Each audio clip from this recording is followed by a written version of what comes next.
자, 우리가 계속해서 이 베드로전서를 공부하면서 오늘은 4장, 이 고난을 우리가 맞게 되는데 신앙인으로서 이 고난을 어떻게 맞아야 되는가. 그래서 고난을 받는 태도라, 이런 주제로 잠시 말씀을 나누도록 하겠습니다. 자, 우리가 이 베드로전서 4장을 보면 이 고난이라고 하는 게 뭐냐, 이 고난의 참된 의미를 우리가 여기서 발견할 수 있어요. 고난. 이 고난의 의에 대해서 4장을 시작으로 해서 1절과 2절에 보면 이 고난의 의미, 이 고난의 의미에 대해서 베드로는 확실하게 우리에게 설명해 주고 있습니다. 1절과 2절만 다시 한번 볼까요? 시작. 그리스도께서 이미 육체의 고난을 받으셨으니 너희도 같은 마음으로 갑옷을 삼으라. 이런 육체의 고난을 받은 자는 죄를 그쳤음이니 그 후로는 다시 사람의 정욕을 따르지 않고 하나님의 뜻을 따라 육체의 남은 때를 살게 하려 함이라 그랬어요. 자, 오늘 이 말씀에 보니까 이 고난이 올 때 고난을 어떤 태도로 맞이해야 하는가? 또 어떤 태도로 그 고난을 극복해야 하는가? 베드로가 그 점에 대해서 설명해 주고 있습니다. 그러니까 오늘 낮에도 잠시 말씀을 들으시다만 이 고난은 보편적이다. 모두에게 다 고난이 있습니다. 물론 이 말세의 고난은 더 심한 고난이 되겠지요. 그래서 우리가 뭐라고 하느냐, 대환란이라고 하는 표현을 쓰게 됩니다. 어쨌든 이 고난을 통해서 우리가 어떻게 이 유익하도록 고난에 취할 태도가 뭔가, 그 점에 대해서 베드로는 나름대로 우리에게 설명해 주고 있습니다. 특별히 이 베드로 전서 전체를 보면 사도 베드로가 관심을 갖는 건 뭐냐면 특별히 이 때, 시기에 대해서 베드로는 민감한 반응을 보이고 있다는 겁니다. 그래서 이 베드로 전서를 보면은 때에 대해서 반복해서 여러 번 언급을 하고 여러 번 가르침을 주는 내용으로 기록이 되어 있어요. 오늘 본문 5절을 한번 가볼까요? 5절 시작.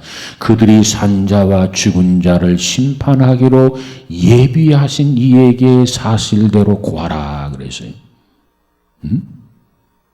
그러니까 이 말세에 산자와 죽은 자를 심판하기로 예비하신 이에게, 이 말세의 때를 의미하는 거죠. 그래서 베드로는 지금 이 고난의 편지를 쓰고 있죠. 자, 다시 설명드리면 소아시아 지역에서 예루살렘에서 저들이 큰 은혜를 받았어요. 그러면 은혜를 받았으면 저들이 흩어져야 되잖아요. 흩어지라고 은혜를 준 거예요. 오직 성령이 너에게 임하시면 너희가 권능을 받고 예루살렘으로 흩어지고 유대로 흩어지고 사마리아 흩어지고 땅끝까지 흩어져라. 이것이 은혜 주신 목적이요 성령 충만함을 주신 목적이란 말이에요. 흩어져서 뭐 하는 거냐? 복음 들고 나가라는 거예요. 근데 저들이 은혜를 받고 성령 충만히 받으니까 너무너무 좋은 거라. 흩어지려고 하지 않는 거예요. 복음을 들고 흩어져서 복음을 전하라고 은혜 주시고 성령 충만함, 오순절 역사를 허락해 주셨는데 그 은혜를 체험하고 나니까는 너무너무 좋은 거야. 마치 여기가 천국이야. 흩어질 생각을 하지 않아. 그러니까 하나님께서 예루살렘에게 핍박이 일어나게 만듭니다. 그러니까 핍박이 일어나니까는 거기에 더 이상 붙어 있을 수가 없잖아요. 그러니까 뿔뿔이 흩어지는데 어느 신학자는 이렇게 표현했어요.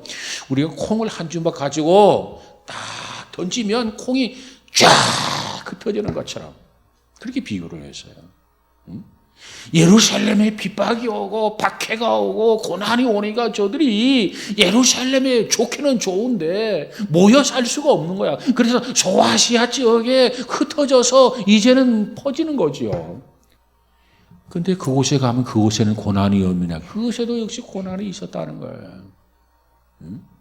근데 그 고난이 특별히 베드로가 봤을 때 지금 너희들이 당하는 고난은 그건 비교가 되지 않은 큰 고난이 온다는 겁니다. 그 고난을 준비해라.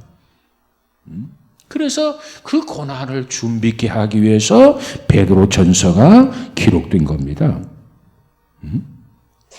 그러니까 이 베드로 전서를 통해서 우리가 보면 그 당시에 뭘 염두에 두고 베드로가 감동을 받아서 베드로 전서를 기록했냐면은 로마 네로의 마음이 강팍해져 가지고 네로로 인해서 이들이 다 핍박을 받고 환난을 당할 것을 염두에 두고 그걸 의식하면서 베드로가 영감을 받아서 이 편지를 기록했지만 우리는 이 편지를 통해서 단순히 네로를 통해서만 주어지는 고난이 아니라 이 말세의 지말에 주님이 오시기 직전에 엄청난 환난이 온다.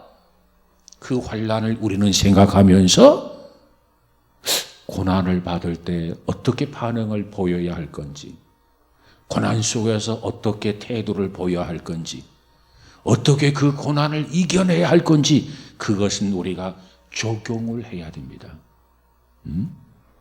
그래서 지금 이 베드로가 영감을 받아가지고 지금 이 편지를 기록하고 있는데 그 고난이 점점 다가오고 있단 말이에요.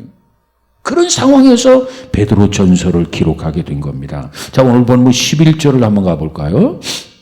11절 시작. 만일 누가 말하려면 하나님의 말씀을 하는 것 같이 하고 누가 봉사하려면 하나님이 공급하시는 힘으로 하는 것 같이 하라. 이는 범사의 예수 그리스도로 말미암아 하나님이 영광을 받으시게 하려 함이니 그에게 영광과 권능이 세세 무궁하도록 있느니라. 자, 여기에서 이 베드로는 때에 대해서 강조하고 우리에게 관심을 보여주고 있습니다. 그러면서 17절을 한번 가서 볼까요? 17절. 1장 17절로 갑니다. 4장이 아니고 1장 17절. 17절 시작. 외모로 보시지 않고 각 사람의 행위대로 심판하시는 이를 너희가 아버지라 부른즉 너희가 나그네로 있을 때를 두려움으로 지내라. 자, 이 말씀은 나그네로 지내야 할 그 때, 그 시기를 지금 말씀하고 있어요. 그러니까 이 베드로 전서는 그 때, 그 시기에 대해서 여러 번 반복해서 언급해 주면서 그 때라고 하는 것은 고난의 때, 그 시기라고 하는 것은 환난의 시기라는 겁니다. 그 시기, 그 때를 극복하고 이겨내기 위해서는 어떠한 자세, 어떤 태도를 지녀야 할 것인가, 그것을 베드로는 지금 반복해서 설명해 주고 있는 거예요. 자, 1장 20절을 한번 가볼까요? 1장 20절에 시작. 그는 창세 전부터 미리 알림 바 되신 이나 이 말세에 너희를 위하여 나타내신 바 되었으니 그랬어요. 여기서 말세라는 말이 나와요. 말세.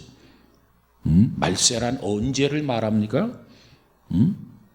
예수님 오셨을 때부터 말세로 봅니다. 오늘날 우리 신앙인들은 말세를 언제로 보느냐? 지금의 이 시기를 말세로 본단 말이에요. 그러니까 약간 혼란스러운 거예요. 그러나 그렇기 때문에 왜 말세가 오지 않는가? 말세에 환란이 온다고 그랬는데 환란이 오지 않나, 이런 생각을 가질 수 있지만은 역사 전체를 보시는 하나님의 관점에서 보면은 예수님께서 처음에 이 땅에 오신 그때부터 이미 말세, 종말이 시작된다는 겁니다. 예수님께서 오셨어요. 다시 오시는 재림의 때까지 그 시간을 우리는 종말, 말세다. 그런데 그 시기는 우리가 긴장하고 살아야 할 시기라는 겁니다. 긴장이 풀어져서는 안 돼요. 왜? 이 말세에 주님이 언제 오실는지 모른단 말이에요. 왜? 말세에 주님이 오신다고 그랬으니까 그 말세는 주님이 오셨을 때부터 이제 마지막까지가 이 말세인데, 예? 주님이 언제 오실는지 몰라. 오늘 오실는지 내일 오실는지 모레 오실는지 그걸 모르기 때문에 우리는 어떻게 반응을 해야 되느냐? 긴장으로 반응을 하게 된다는 겁니다. 도둑이 언제 올는지 몰라. 근데 도둑이 틀림없이 와. 그러면 밤잠이 오겠어요? 예? 아이, 도둑이 안 와. 그러면 깊이 잠들겠죠. 마음 놓고 잠잘 수 있겠죠. 그러나 분명히 도둑이 와. 오늘 초저녁에 올런지 한밤중에 올런지 새벽에 올런지 내일에 올런지 내일 초저녁에 올런지 몰라. 분명히 오기는 와. 그렇다면 잠이 오지 않을 거예요. 마찬가지입니다. 말세에 주님이 오신단 말이에요. 그 말세는 초림 때부터 재림 그 마지막 순간까지가 말세라. 그렇기 때문에 그 기간 동안에 우리 신앙인들은 항상 긴장을 늦추지 말고 긴장 속에 살아가야 돼요. 늘 하나님 앞에 기도하면서 살아야 돼요. 그래서 하나님께서 그것으로 하여금 우리를 유익하게 하시려고 그 때와 기한 시간을 하나님의 비밀 속에 감추어 두었다는 겁니다. 예수님이 뭐라고 말합니까? 자기도 모른다는 거예요. 아버지밖에 모른다는 거예요. 그건 뭘 의미하느냐? 긴장을 늦추지 말라는 겁니다. 깨어있으라는 겁니다. 그러면서 말하기를, 야, 시간이 지나면 지날수록 주님 오실 날이 더 가까워지는 건데, 예? 그래서 주님 말하기를 지금은 어제보다 오늘은 주님 다가올 날이 더 가까운 거 아니냐? 그러기 때문에 깨어있어라. 지금은 자다가도 깰지라. 주님이 이렇게 말씀하신 거예요. 우리로 하여금 긴장을 늦추지 아니하고 긴장 속에 살도록 하기 위해서 하나님께서 주님이 오시는 그날을 비밀 속에 감추어 두었더라는 겁니다. 이게 하나님의 지혜예요. 지혜. 만약에 주님께서 1년 후 12월 25일 날 주님이 오신다. 만약에 이렇게 주께서 날짜와 시간을 계시해 주었다라고 한다면 우리는 어때요? 야, 아직도 시간 많다. 11월 20일까지는 망고땡이다. 응? 하고 싶은 것, 그 뭐든지 하고 즐기자, 즐겨. 그리고 이제 20일 날이 되었어요. 이제 5일밖에 안 남았어요. 그러면 야, 이제는 서서히 좀 준비하자. 그래가지고 12월 25일 날 주님을 맞게 될 것입니다. 자, 그런데 우리의 연약함을 주님께서 다 아세요. 또 역사를 완성하시는 하나님께서는 그러기 때문에 우리의 연약함을 알기 때문에 신비의 커튼 속에 주께서 이 땅에 오시는 그 재림의 때를 감추어 두었어요. 아무도 그걸 알 수가 없어요. 그렇기 때문에 신앙인들은 날마다 주님을 기다리면서 마라나다, 아멘, 주 예수여 어서 오시옵소서. 언제든지 주님을 맞이할 수 있는 만반의 준비를 다 하고 지혜로운 다섯 처녀처럼 기름 빈비를 다 하고 유비무환, 주님이 이 시간 오셔도 나는 주님 맞을 수 있다. 아니, 잠깐 후에도 나는 주님을 맞을 수 있다. 이와 같이 완벽한 자세를 갖추고 주님을 기다리는 그런 지혜를 갖도록 주께서 우리에게 요구하시는 줄로 믿습니다. 이것이 주님의 탁월한 지혜라는 거예요. 자, 그런데 그 때에 대한 관심이 특별히 4장에서 기록하고 있는데 4장 2절, 다시 본문으로 돌아가서 4장 2절을 한번 다시 볼까요? 2절 시작. 그 후로는 다시 사람의 정욕을 따르지 않고 하나님의 뜻을 따라 육체의 남은 때를 살게 하려 함이라 그랬어요.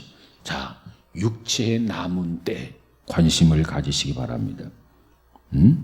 이 베드로는요, 시간에 대해서 굉장히 민감한 사람이었어요. 시간. 4장 17절 가볼까요? 17절 시작. 하나님의 집에서 심판을 시작할 때가 되었나니 만일 우리에게 먼저 하면 하나님의 복음을 순종하지 아니한 자들의 그 마지막은 어떠하며 자, 여기 보니까 뭐라고 설명하고 있습니까? 하나님의 집에서 심판을 시작할 때가 되었다. 심판할 때. 이와 같이 베드로는 긴장감이 베드로 전서에 넘쳐 흐르고 있어요. 또 5장 가서 볼까요? 5장 6절을 한번 가봅시다. 6절 시작. 그러므로 하나님의 능하신 손 아래에서 겸손하라. 때가 되면 너희를 높이시리라. 여기서도 때를 언급하고 있어요. 때. 그러니까 이 베드로와 때, 시간은 아주 특별한 관계에 있다. 이렇게 말씀드릴 수 있습니다.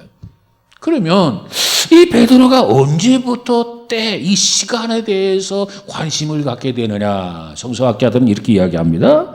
마태복음 26장 75절에 가서 보니까 이 사건이 있어요. 예수님께서 베드로에게 내가 닭 울기 전에 나를 3번 부인하리라. 닭 울기 전에 3번 나를 부인하리라. 그 순간부터 저게 무슨 소리야? 닭 울기 전에 3번 부인한다고? 에이. 무심코 그것을 가볍게 넘겼어요. 근데 닭이 한번 껴껴 울었어요. 그리고 또 꺾여 3번이나 울었어요. 그때서야 비로소 베드로가 뒤늦게 깨달은 거예요. 야, 그래서 주께서 말씀하신 때, 주께서 말씀하신 그 시간에 대해서 그 순간부터 베드로는 민감해서 베드로 이 서신을 보면 어느 서신보다도 때와 시간에 대해서 굉장히 예민해져 있다는 겁니다.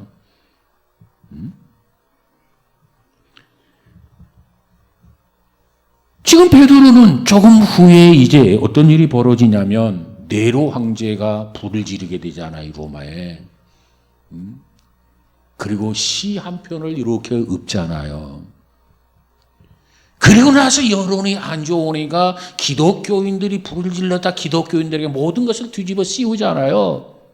그래서 기독교인들에게 엄청난 박해가 일어나게 되는데 잠깐 후면 이 일이 벌어지는 거라. 그러니까 이 박해, 이 핍박의 사건을 앞두고 베드로가 이 서신을 지금 기록을 한 거예요. 하나님이 주시는 영감을 받아가지고.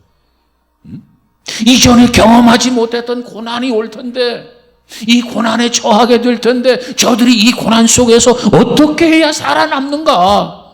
어떻게 이 고난을 이겨낼 수가 있는가? 그 점을 베드로 전서를 통해서 지금 베드로가 서신으로 글을 써주고 있는 거예요.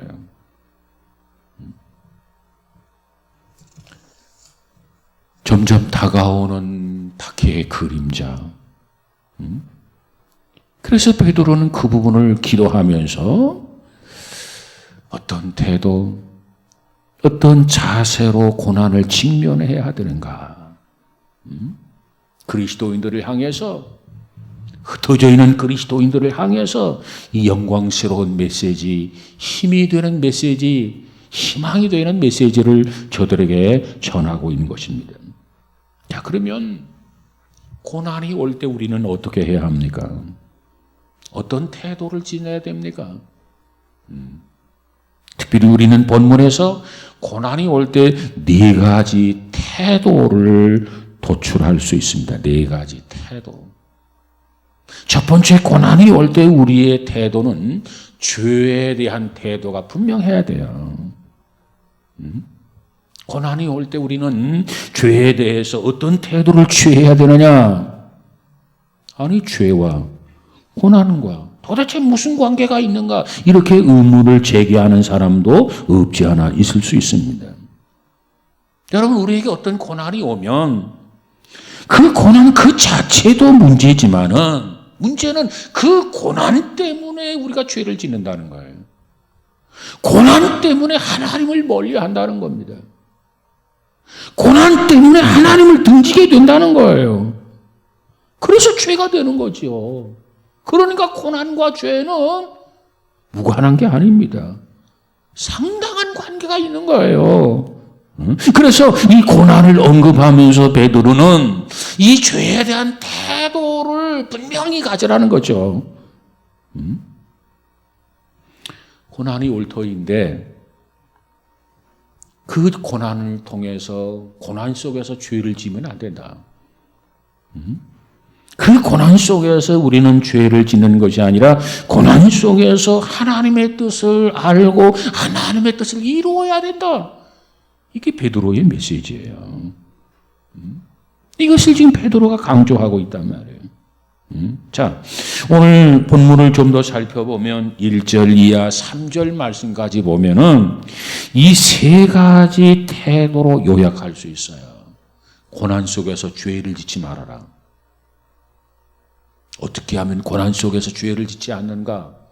우리에게 세 가지 태도가 필요하다는 거죠. 자, 1절, 2절, 3절을 한번 다시 볼까요? 시작, 1절 시작. 그리스도께서 이미 육체의 고난을 받으셨으니 너희도 같은 마음으로 갑옷을 삼으라. 이는 육체의 고난을 받은 자는 죄를 그쳤음이니 그 후로는 다시 사람의 정욕을 따르지 않고 하나님의 뜻을 따라 육체의 남은 때를 살게 하려 함이라.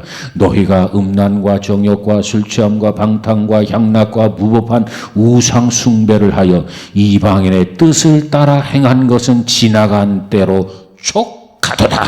그랬어요. 자, 이 말씀에 보면 특별히 고난 속에서 죄를 범하지 말아야 되는데 죄를 범하지 않기 위해서는 어떻게 해야 되느냐? 첫 번째로 그리스도를 본받으라는 거예요. 죄를 짓지 않기 위해서는 그리스도를 본받으려고 힘써야 된다는 겁니다. 주님을 닮아가면 닮아갈수록 우리는 죄에서 멀어진다는 거예요.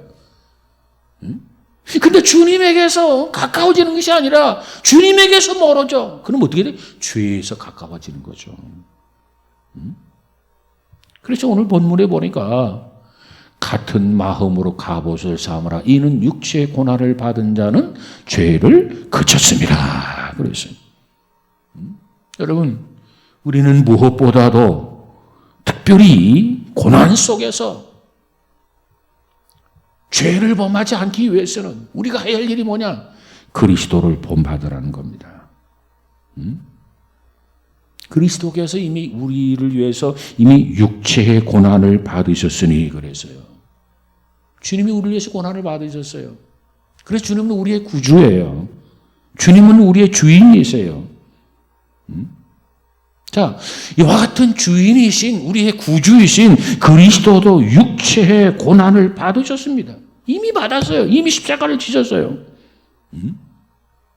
주님이 이처럼 고난을 받으셨다고 하는 것은 내가 어떻게 주님이 고난을 받으셨는데 고난에서 피할 수 있느냐 그 말이에요. 고난에서 면할 수 없다는 겁니다. 하나님의 아들 예수 그리스도도 고난을 받았는데 내가 어찌 고난을 받지 않을 수가 있느냐 그 말이에요. 그렇기 때문에 우리가 이 고난 속에서도 그 길을 뚜벅뚜벅 믿음을 가지고 걸어가야 됩니다. 그것을 뭐라고 표현하냐? 1절 하반절에 가보면 중반절 이후에 보니까 너희도 같은 마음으로 갑옷을 삼으라 그랬어요. 주님께서 육체의 고난을 받은 것을 기억하고 이 고난에서 피하려고 하지 말고 도피하지 말고 너희도 주님이 고난을 받으셨던 그 같은 마음 그 같은 마음을 마음에 품고 갑옷을 삼으라는 겁니다. 갑옷을 입으라는 거예요.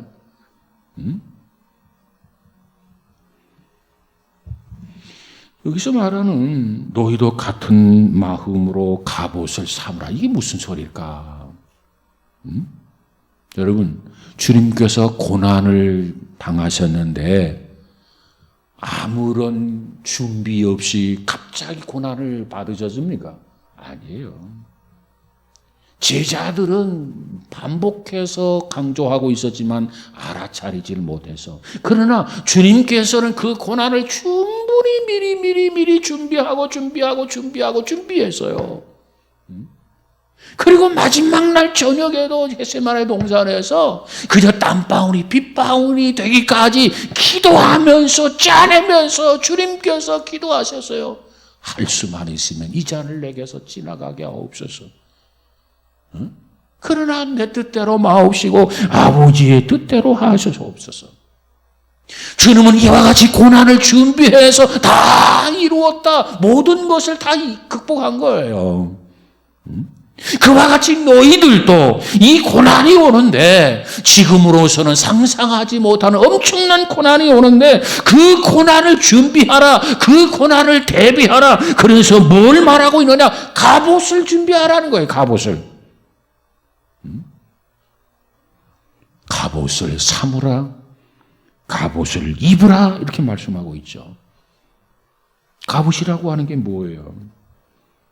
고대 시랍 사람들, 그 전사들이 입는 무장을 가리키는 겁니다. 무장. 그들이 언제 이런 무장을 하느냐? 전투에 임할 때, 전투에 투입이 될 때 완전 무장을 다 하는 거예요. 지금 이들에게 고난이 뚜벅뚜벅 초대교회 성도들 향해서 다가오고 있어요.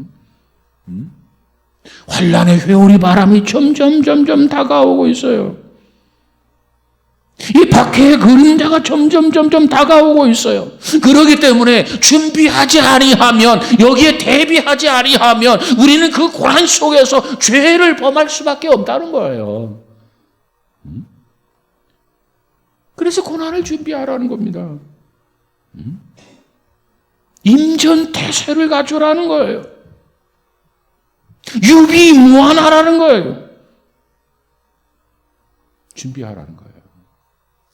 고난을 대비하지 않으면, 고난을 준비하지 아니하면 전쟁에 돌입할 때 어떻게 되겠습니까?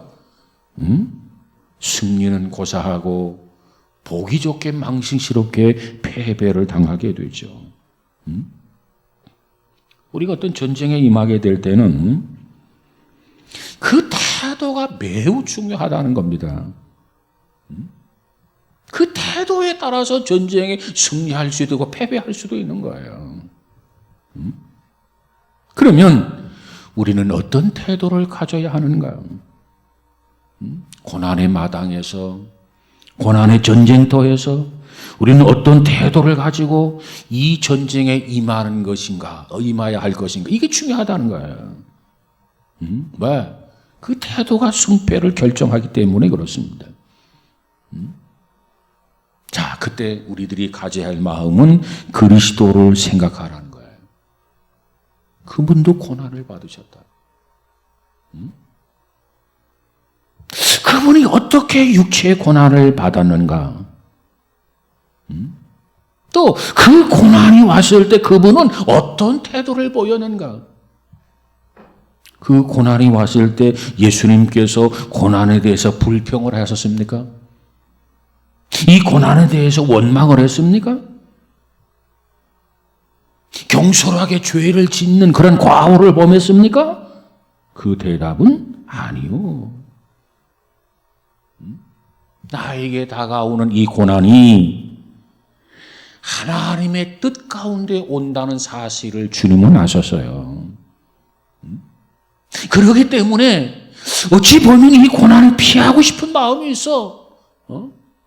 이 고난을 좀 안 당하면 얼마나 좋을까, 이런 생각도 가지고 있어서, 그러나 이것은 하나님의 뜻에 의해서 오는 고난이다. 그래서 주님께서는 그 고난을 기쁨으로 수용하잖아요. 받아들이잖아요. 마지막 기도에 뭐가 있죠?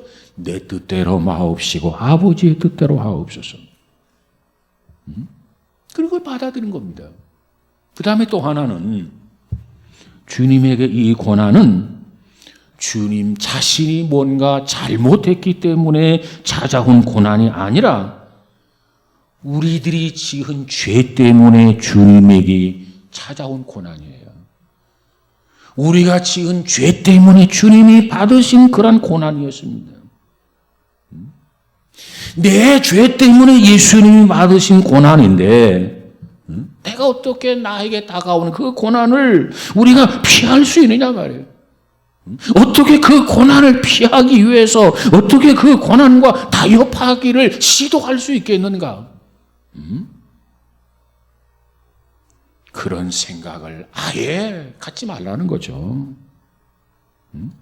그래서 베드로는 말하기를, 그리스도께서도 이미 육체의 고난을 받았다. 그러므로 너희들도 주님과 같은 마음을 가지고 갑옷을 삼으라. 이는 육체의 고난을 받은 자가 죄를 그쳤음이니라. 그분이 우리의 모든 우리를 위하여 육체의 고난을 받으심으로 우리가 지었던 죄로부터 우리가 해방을 받았단 말이에요. 그렇다면 그와 같은 그리스도를 우리가 구주와 주님으로 모시고 살고 있는 그리스도인인데 어떻게 우리를 향해서 오는 그 고난에 대해서 능동적인 자세를 가지고 대처하지 않을 수 있겠느냐 말이에요. 기쁨으로 알고 자랑스럽게 그 고난에 대처하라는 거죠. 그 다음에 두 번째로는 하나님의 뜻을 쫓으라는 겁니다. 고난 속에서 결코 죄를 짓지 말아라. 하나님 뜻을 거스르지 말아라. 하나님의 뜻으로 받아들이고 적극적으로 능동적으로 대처해라. 그리고 두 번째로는 하나님의 뜻을 쫓으라는 거예요. 오늘 본문 2절에 가보니까 많은 사람들이 고난 속에서 어떻게 되느냐? 정욕을 따르는 사람들이 많다는 거죠. 이 고난 속에서 하나님을 등지고 멀리하고 죄를 짓는 사람들이 많다는 거예요. 그러나 베드로는 이 고난 속에서 결코 죄를 범하지 말고 그 고난 속에서 하나님의 뜻을 쫓으라는 거예요. 자, 2절을 한번 다시 볼까요? 시작. 그 후로는 다시 사람의 정욕을 따르지 않고 하나님의 뜻을 따라 육체의 남은 때를 살게 하려 함이라. 그랬어요. 자, 여기 보니까 두 가지 대조가 나와요. 대조. 하나는 뭐냐? 사람의 정욕과 하나님의 뜻. 고난 속에서 여러분 어떻게 하겠어요? 사람의 정욕대로 살겠습니까? 아니면 고난 속에서 하나님의 뜻을 쫓아서 살겠습니까? 고난 속에서 사람의 정욕을 따르겠습니까? 아니하면 하나님의 뜻을 따르겠습니까? 오늘 베드로는 그걸 지금 강조하고 있는 거예요. 이 고난이 올 때, 고난에 처하게 될 때 인간의 정욕을 따르거나 인간의 정욕을 쫓지 말라는 겁니다. 여러분, 우리 모두에게는요, 이기심이라고 하는 게 다 잔재해요. 이기심. 우리 안에 이 이기심, 일어나는 이기심을 우리가 극복하지 못하면 고난과 더불어 쉽게 타협하게 됩니다. 그런데 이 정욕을 쳐서 복종시키면서 우리 안에 이기심에 사로잡히는 게 아니라 하나님의 뜻이 뭘까? 하나님이 뭘 기뻐할까? 하나님의 뜻을 분별하고 하나님의 뜻을 쫓는다고 한다면 결코 내가 죽으면 죽으리라 고난과 타협하는 게 아니라 고난을 배제하고 타협을 배제하고 하나님의 뜻을 쫓아서 살아가는 그런 성도가 되게 될 줄로 믿습니다. 여러분, 우리가 고난을 당할 때 종종 그렇게 생각할 수도 있어요. 왜 나에게 이런 고난이 오지? 왜 나에게 이런 고난이 주어지지? 그때마다 이 고난을 허용하시는 것은 하나님이시다. 하나님께서 무엇 때문에 나에게 이런 고난을 허용하시는가? 분명히 하나님이 허용하셨다면 분명히 하나님의 뜻이 있을 터인데 그 뜻이 무엇일까? 우리는 늘 고난 속에서 하나님의 뜻을 분별하도록 하나님 앞에 기도해야 됩니다. 저는 인간이 지상에서 드린 최고의 기도가 있는데 그 최고의 기도가 어떤 기도일까? 가장 위대한 기도. 그 기도는 어떤 기도였을까? 예수님께서 겟세마네 동산에서 마지막 기도한 그 기도가 최고의 기도요, 최고 위대한 기도라고 저는 그렇게 생각합니다. 십자가를 앞두고 고난을 앞두고 주님이 한 기도가 뭐예요? 내 뜻대로 마옵시고 아버지의 뜻대로 하옵소서. 여러분, 우리도 주님의 이와 같은 기도를 본받아서 이 고난 속에서 하나님을 등지는 게 아니라 고난 속에서 주님 앞에 더 나아가고 하나님의 뜻을 분별해서 하나님의 뜻을 쫓아서 순종하면서 하는 저와 여러분이 된다면 주께서 십자가를 통해서 온 인류를 구원했듯이 저와 여러분을 통해서 하나님의 뜻을 이루고 영광을 받으시게 될 줄로 믿습니다. 그래서 우리도 힘들고 어려울수록 아버지, 내 뜻대로 마옵시고 아버지의 뜻대로 하옵소서. 내가 힘들지만 힘든 가운데에서도 죄를 범하지 않길 원합니다. 고난 속에서도 죄를 범하지 않길 원합니다. 오히려 하나님의 뜻을 이루길 원합니다. 이와 같이 겸손하게 기도하면서 분별의 영으로 분별하고 결단해서 하나님을 영화롭게 해드리는 복 있는 성도 우리 모두가 다 되어지기를 주님의 이름으로 축복합니다. 고난은 누구에게든지 와요. 개인적인 고난도 있고 시대적인 고난도 있어요. 그러나 그 고난 속에서 우리는 주님을 더욱 본받으면 되는 거예요. 그리고 죄를 범하지 아니하고 하나님의 뜻을 쫓으면 되는 거예요. 그러면 고난을 극복하는 거예요. 아무쪼록 우리 모두에게 이와 같은 은혜가 충만해지기를 주님의 이름으로 축복합니다. 기도합시다. 거룩하신 하나님 감사합니다.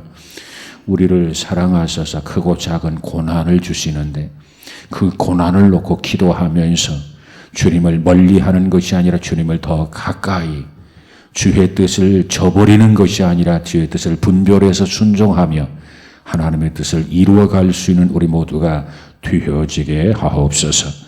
특별히 이 밤에도 주님 앞에 감사 헌금 드린 손길이 있습니다. 좋은 결과 있게 해달라. 하나님 앞에 기도하며 드린 물질을 받으시고 저의 기도도 들으시고 모든 것이 합력하여 선을 이룰 수 있도록 우리 하나님 간섭하시고 축복해 주옵소서. 오늘의 한날을 통해서도 하나님의 뜻을 이루고 의가 성취되어지게 하옵소서.